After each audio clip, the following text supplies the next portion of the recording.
The Tier VII Tech Tree U.S. destroyer Fletcher received a small buff in the July 2026 update, and I've got a correspondingly small video to talk a little bit about the buff today. But there is, I suppose, a secondary purpose to this video, and that is that we are running Earnest E. Evans, the reward for the ongoing calendar event, as the commander on the Fletcher for this battle. I'll show you the build here with the mod selection, of course. We've got Bay and Chuck as his inspirations, and you can see the skills selected. We'll talk a little bit about those skills because I think they're interesting on the original Destroyer line. The Fletcher in particular, also the gearing, probably the Sumner too at Tier 8. Some of these skills would be good for all of those ships, and with the Fletcher's new buff, one of the skills in particular I think really helps and turns this into much more of a hybrid ship. I think previously it was mostly known for being a good gunboat, but now after this buff, and especially with this commander at the helm, it can be both a good gunboat and a good torpedo boat. You'll see both the guns and torpedoes in action in this battle. Although it is going to be a short one and a little bit of a blowout, normally I like to avoid doing or showing blowouts on YouTube, but I think ever since Tuesday, pretty much every slightly YouTube-worthy match that I've played has been a blowout in one form or another. And I'm sure if you've been playing this game over the past couple of days, you've probably seen that. So sometimes you just have no choice. Anyway, the buff on the Fletcher. It was only a buff to the torpedoes, and we'll focus only on the upgraded torpedoes. This is, of course, a tech tree ship, so the buff applies to the stock torpedoes, but once you grind enough XP in the ship, you're not going to be using the stock torpedoes, so the upgraded, in my mind, are all that really matters. Anyway, in this opening sequence here, we do engage the split momentarily. We don't want to push in, though, of course, because the split can radar us, so can the USS Missouri out there. We're going to have to back up and reposition, which will give us the perfect time as we launch these torpedoes to talk about what was improved here. So the torpedo reload went from 122 seconds to 115. The range was increased from 9.15 to 10.5, and the torpedo speed was upgraded from 55 to 62 knots. Nothing was done to the main battery guns, of course, so those are still the same. Keep in mind, on this build, we are not using anything at all except the reload mod in the 4th slot to buff the main battery guns. That, and I suppose a skill on Earnest E. Evans. It's in his 2nd row, one of the unique skills called Punching Up. What it does is increase the destroyer's AP penetration multiplier by up to 15% when fully maxed. And then it also increases the damage that you do against saturated parts of a target up to 10% depending on the saturation level. So that could be beneficial to farming larger ships with the main battery guns, since Fletcher's guns are of course small. They're only 127 millimeters. They reload in 2.7 seconds with this build, but they only pen 21 millimeters of armor, which is good enough for penning the hulls of destroyers that you're going to be fighting against.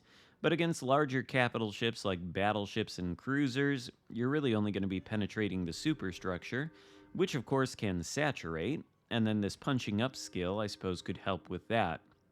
But the other skill worth mentioning here is in the 4th row. Another unique skill, the one called Tin Can Soldier.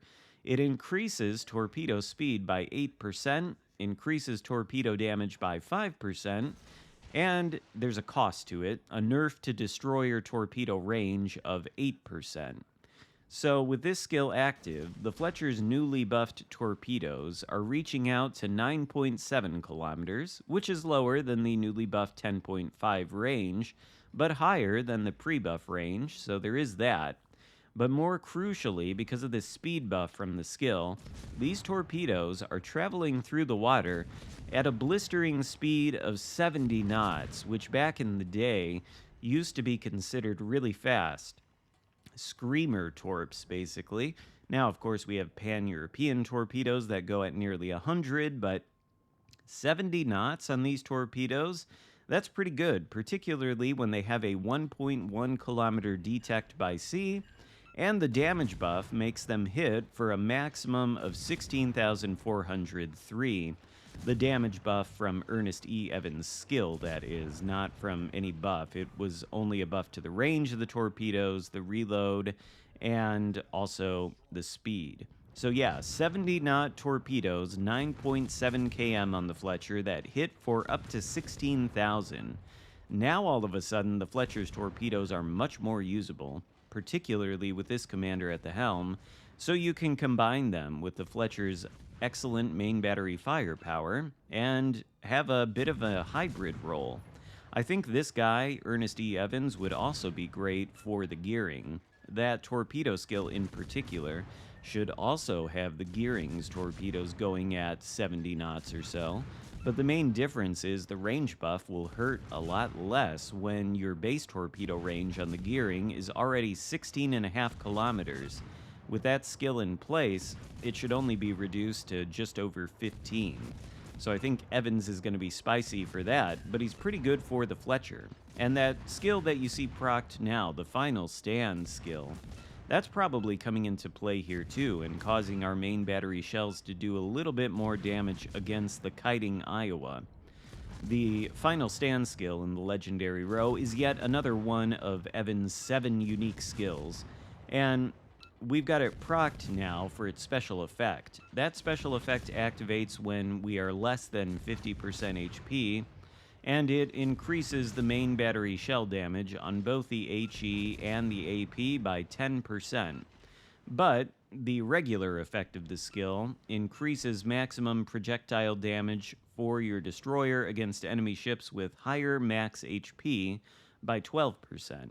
So against targets like Iowa or cruisers, we already have a damage bonus to the main battery guns at 12%, and then we get another 10% bonus when we are below 50% HP, which could make a situation like this, where we don't have a lot of HP left and we've got to fight an enemy destroyer, that could make it a little bit better for us because we're going to be doing more damage with the main battery guns. Although as it stands, the Split is the only destroyer left on the red team, and he's not exactly in pristine condition. In fact, he's a one-shot kill, and this one-shot kill for our second kill of the game is going to be enough to end the battle. So yeah, a little bit of a blowout, but fairly respectable 115,000 damage done and 2,800 base XP in the newly buffed Fletcher. I suggest completing this calendar event and definitely getting this commander. I think once you get him, if you put him on the Fletcher and the gearing and the original line, you're going to have much more buffed torpedoes and buffed main battery guns. It should be pretty good for the line as a whole. So hope this gives you something to look forward to for when you do complete the calendar event, and hope you liked the video. If so, give it a thumbs up, consider subscribing if you haven't already, and I'll see you next time. Goodbye.